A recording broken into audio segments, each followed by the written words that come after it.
Salut les amis, aujourd'hui nous nous retrouvons pour une nouvelle vidéo dans laquelle je vous partage 3 critères à analyser avant la validation d'une acceptation.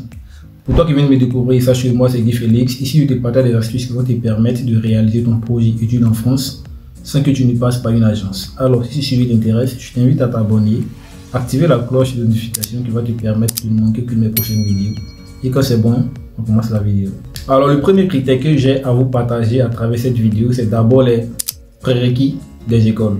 Oui, si vous avez reçu 3 ou 4 acceptations, regardez d'abord les prérequis de l'école. En fonction de cela, vous pouvez la valider ou pas. Quand je parle des prérequis ici, je me focalise sur les frais de scolarité parce que il y a des écoles qui proposent des exonérations partielles, ce qui voudrait dire que vous payez les mêmes frais de scolarité que les étudiants français qui s'élèvent à 170 € ou 173 € par an. Donc, tout ce que vous avez à faire, c'est de regarder d'abord parmi les acceptations les écoles qui proposent cette somme-là avant de la valider, de peur à venir payer une somme très élevée de 2000 à 3000 €. Ok, ça c'était le premier critère. Alors le second critère que j'ai à vous partager se situe au niveau de l'hébergement, au niveau des logements. Regardez d'abord le coût des logements dans les différentes villes parce que c'est pas pareil. Une personne qui vit par exemple à Paris a un loyer plus élevé que celui qui vit peut-être à Montpellier ou à Toulouse. Donc pour un étudiant qui a eu 3 acceptations, soit Paris, Montpellier et Toulouse, moi je lui propose par exemple de valider l'acceptation qu'il a obtenue à Toulouse ou soit à Montpellier. Parce que ces villes sont en dehors de la capitale. Cela ne voudrait pas dire qu'il n'y a pas de logements chers, mais les prix sont abordables pour un étudiant. Cela vous évitera de dépenser plus. Donc, compte tenu de mon expérience, c'est un critère très important à respecter, voilà, à analyser avant de valider votre acceptation, de peur à venir vous mettre dans des situations vraiment compliquées. Ici, la vie est autant difficile qu'au pays. Donc, sachez faire les choses. Alors, le dernier critère que j'ai à partager, c'est un peu comme, je dirais, un conseil. C'est pas évident. Mais avant de valider une acceptation, les amis, regardez d'abord si vous avez quelques connaissances dans les différentes villes auxquelles vous avez été accepté. Si c'est le cas, tâchez de rentrer en contact avec eux. Voilà, tisser des liens. Parce que lorsque vous allez arriver, vous serez dépaysé. Ça a été mon cas. Et toute personne qui vient dans un endroit, dans un nouveau pays, c'est comme ça. Donc, pour être mieux orienté et tout, tisser des liens avant de valider l'acceptation. Voyez si vous avez des personnes qui vivent déjà dans cette ville-là. Essayez d'échanger avec eux et puis tisser une histoire de familiarité et tout. Et lorsque vous allez arriver en France, eux, ils pourront vous guider.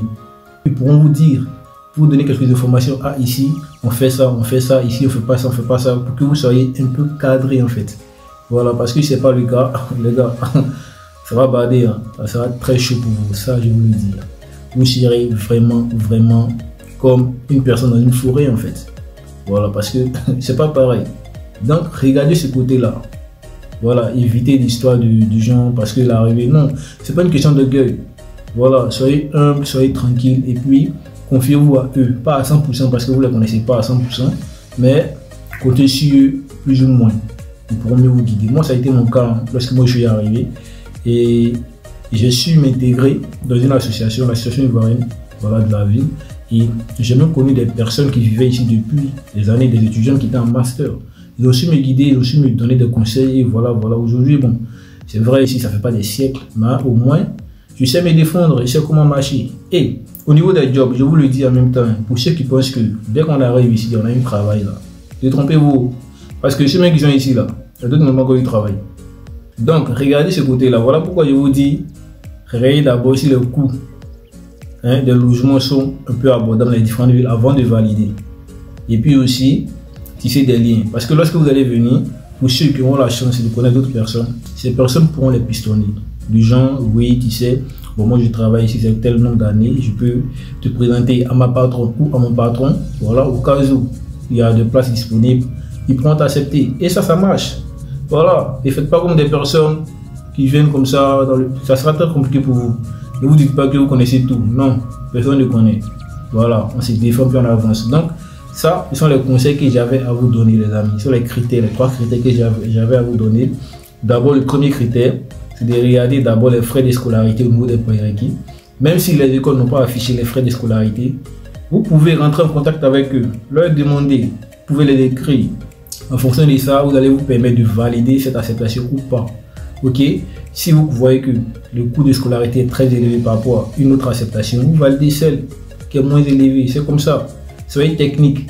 Comme ça, quand vous arrivez, voilà, c'est tranquille. Vous vous apprêtez et tout, vous organisez. Puis c'est clair, quoi. Je vous invite à vous abonner, à me laisser des gros likes, et soutenir la chaîne. Voilà, et me motiver également. Voilà, bon. Ce sont les 3 critères que moi j'avais à vous partager. Et on se dit ciao pour la prochaine vidéo.